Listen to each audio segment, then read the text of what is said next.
कल मेरे को सोनी जब वहाँ सैंपलिंग हो रही थी खुद मिला। मैंने कहा, मैं कहा तूने क्यों नाश करने का ठेका ले लिया हमारा। तो मेरे तक कहा तार पर जो होंदा हो कर लो। 2-2 लाख रुपए तो वजीर तक जाते हैं मेरे, डीडीए वजीर तक। अब आप क्या कर लोगे मेरा। तो जो घरोंडे का विधायक है भाई, कम से कम वो भी आंख खोल ले। क्या तुम सिर्फ लुटवाने के खातिर हो गए हमारे को? भाई अब यहाँ क्यों नहीं आके इस मामले में बोलना कि इसकी भी कोई सेटिंग है सोनी के साथ।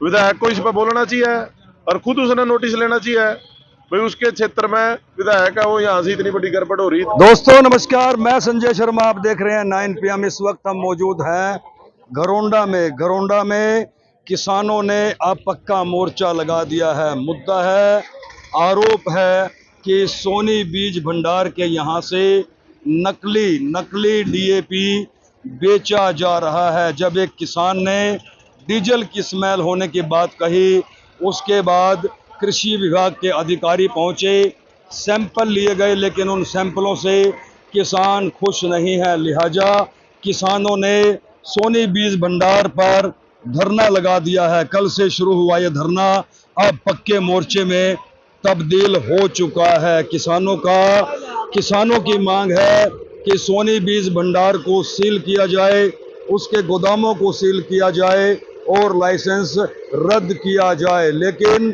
कृषि विभाग के एसडीओ ने डीएपी की सेल को स्टॉप कर दिया है। कल से डीएपी की सेल जो है वो स्टॉप है और किसान धरने पर बैठे हुए हैं। आइए सीधा धरने के बीच में चलते हैं और किसानों से बात करते हैं। जगदीप जी, दूसरा दिन शुरू हो गया है, पक्का मोर्चा लगा दिया है।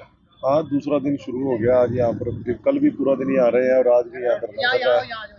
और जब तक इस समस्या का कोई भी समाधान होता नहीं दिखता और कोई सही तरीके से बात प्रशासन की ओर से नहीं पहुंचती, तो कल भी जो इन्होंने लिपापोती की है, जो अधिकारी यहाँ पे आए सैंपल लेने के लिए, उसके आगे एक डिमांड रखी भी, एक सैंपल आप सील लगा के किसान को भी दो।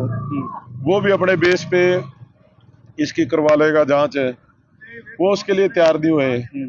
जो उसको ये बात कही भी आप सील लगाओ गोदामों पे, दुकान पे, सारे लाइसेंस रद्द करो, वो बोला ये भी नहीं कर सकते।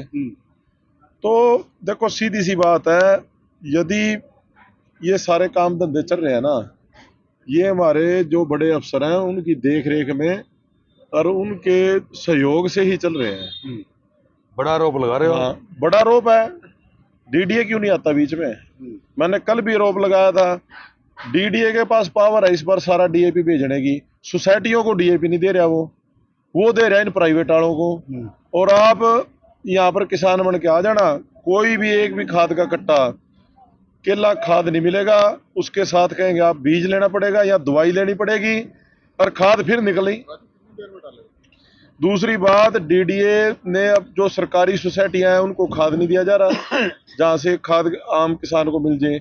इन प्राइवेट जो बेचने वाले हैं, इन पे पूरी मेहरबानी हमारा एग्रीकल्चर डिपार्टमेंट, ये सारा किया दरिया हमारे एग्रीकल्चर डिपार्टमेंट का है, हमारे उच्च अधिकारियों का है। पूरे मामले की जांच होनी चाहिए फिर तो। मैं तो कहता हूँ ये तो सैंपल लेने का दिन का पता लगा, उसके बाद इनकी सैंपल की रिपोर्ट का तो आज तक ही नहीं पता लगा कद आई कद गई। कभी पुलाई इन्होंने पत्रकार किसी अखबार में दिया हो भाई सैंपल की रिपोर्ट आई थी, उसका ये रिजल्ट आ गया। बस ये है आक्रोश को शांत करने के लिए और हमारी छाती पर टेकन खातर भाई कोई नहीं, हम कर रहे हैं, ये नाटक करते हैं और कुछ नहीं। ये जो डीएपी का है ना, ये देख लो, ये असली है जो बिल्कुल गुड़ा हुआ है, और ये है जो इन किसानों के पास गया है जो ये नीचे बैठ गया। और मैं एक अपील करता हूँ जो घरोंडे का विधायक है भाई, कम से कम वो भी आंख खोल ले। कल के यहाँ पर बैठे हुए हैं और कल का ये सारा घटनाक्रम चल रहा है। क्या तुम सिर्फ लुटवाने के खातिर हो गए हमारे को? भाई अब यहाँ क्यों नहीं आके इस मामले में बोलना कि इसकी भी कोई सेटिंग है सोनी के साथ। विधायक को इस पर बोलना चाहिए और खुद उसने नोटिस लेना चाहिए भाई उसके क्षेत्र में विधायक है वो, यहाँ से इतनी बड़ी गड़बड़ हो रही, इतना बड़ा नुकसान हो रहा है किसानों का। और वो उसकी तो आदत बन गई भाई जब कोई ऐसा मामला हो जाए आंख मीच लाए और लुक जाए। नुकसान इतना बड़ा है, अभी तो किसान आने लग रहे हैं नए नए लोग। अब एक भरतपुर से भाई आया है, वो कह रहा है जी मैंने भी खाद मार रखा। तो ये तो बहुत बड़ा मामला है और इस पे प्रशासन को, हमारे उच्च अधिकारियों को, डीसी को, सभी को जागना पड़ेगा। आपको एक बात बताना चाहता हूँ, कल मेरे को सोनी जब वहाँ सैंपलिंग हो रही थी खुद मिला। मैंने कहा मैं कहा तूने क्यों नाश करने का ठेका ले लिया हमारा। तो मेरे तक कहा तार पर जो होंदा हो कर लो, 2-2 लाख रुपए तो वजीर तक जाते हैं मेरे, डीडीए वजीर तक। कहा आप क्या कर लोगे मेरा। जिस जिम्मेदार ने मान लो इसने धर्मेंद्र राणा ने वो दिया है, उसके आज वो हमने उसकी जड़ पाड़ के देखी है तो नीचे से बिल्कुल उसकी जड़ काली हो चुकी है, पीली हो चुकी है, वो 2-4 दिन में सूख जाएंगी। वो क्यों नहीं बड़े अधिकारी आके ऊपर से ये खेत में जाते हैं, हमने पानी में डाला गोला, नीचे बिल्कुल सफेद हो गया, ऊपर ये काला तेल आ गया। देखो ये अंधे आदमी को भी दिखता है। ये चीज ना एक बहुत बड़ा क्राइम है जिम्मेदार के साथ, समझो इस बात को। इससे बड़ा क्राइम नहीं हो सकता। कि हमने धरना लगाया है तो इन्होंने 2-3 बदमाश यहाँ भेजे हैं, अभी यहाँ क्यों टेंट लगा रहे हो, आप यहाँ से टेंट ना लगाओ, आप वहाँ पर लगाओ, आप वहाँ लगाओ, आप कंपनी है गुजरात की वहाँ लगाओ। हम यहाँ से ले गए, हम यहाँ लगाए बस। हमें तो पुलिस की भी सुरक्षा चाहिए यहाँ पे, हमें तो जान का भी खतरा है यहाँ। ये घोटाला ही इतना बड़ा है। मैं तो प्रशासन से ये रिक्वेस्ट करूंगा कि हमें प्रोटेक्शन दी जाए ताकि हमारे किसी जिम्मेदार भाई को कि कोई बदमाश आके या कोई लोग आके यहाँ तंग ना करे या जान माल का नुकसान ना करे। तो और बड़े बड़े उच्च अधिकारी आके यहाँ देखे, जांच करे। यहाँ सब जिम्मेदार बैठे हैं, कोई 2 किले का, कोई 5 किले का, कोई 10 किले का, कोई 20 किले का। ये पकड़ लिया है तो दबाने की कोशिश हो, पहले भी पकड़ा गया है, इसने दबा दिया।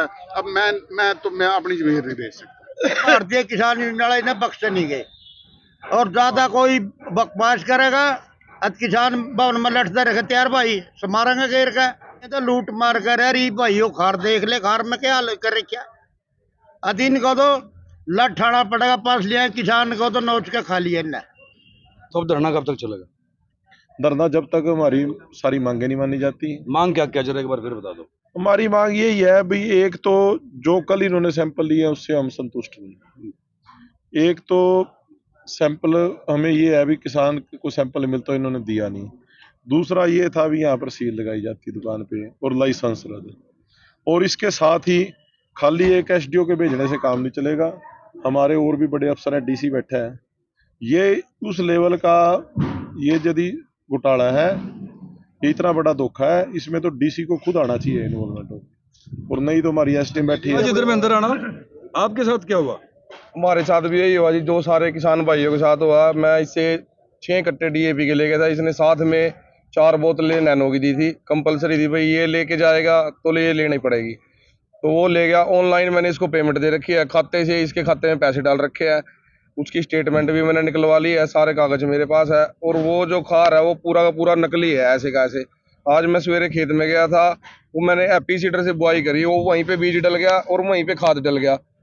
तो जैसे आज उसकी जड़ फाड़ के देखी था, नीचे से उसकी जड़ी पीली हो रही है, बिल्कुल ही पीली हो रही है। वो पता नहीं पानी आने तक उसका क्या हाल होएगा, पानी देने पे वो खराब भी हो सकती है पूरी की पूरी। 2500 रुपए का बीज का कट्टा डल रहा है, 1700 रुपए का उसमें पोटाश डाल रखा है, 350 रुपए के जिंक सल्फेट की थैली डाल रही है, 2000 रुपए सुपर सीडर वाले को बुआई दे रखी है, ठीक है। और उसके बाद खेत में उसका नौकर जो है वो पहरा देते हैं। अब इतना नुकसान 1 किले में है, ठीक है। और वो उसका पानी देने के बाद पता नहीं क्या हाल होएगा। और ऊपर से रात रात को फोन करा रहा है, रिकॉर्डिंग भी कर रखी है, भाई इसको निपटा ले, सेटलमेंट कर ले, हम दुकान पे आ रहे हैं, तेरी कैसे निपटेगा। हाँ, मतलब इनडायरेक्टली फोन आ रहे हैं किसी किसी के, तो कह रहे हैं भाई इसको जैसे भी करके निपटा ले, तेरा खार जितना है, तेरे पैसे भी है, सारे दुकान पे पहुंचा देते हैं। इस पे सख्त से सख्त कार्रवाई होनी चाहिए, क्योंकि बहुत मोटा नुकसान है। आज वो जो गेहूं हमने बोए हैं वो कल को घर भी लेके जाने हैं, खाने तो हमारे बच्चों नहीं है, फिर वो भी मरेंगे। जब ये जहर खाएंगे तो सारे मरेंगे फिर।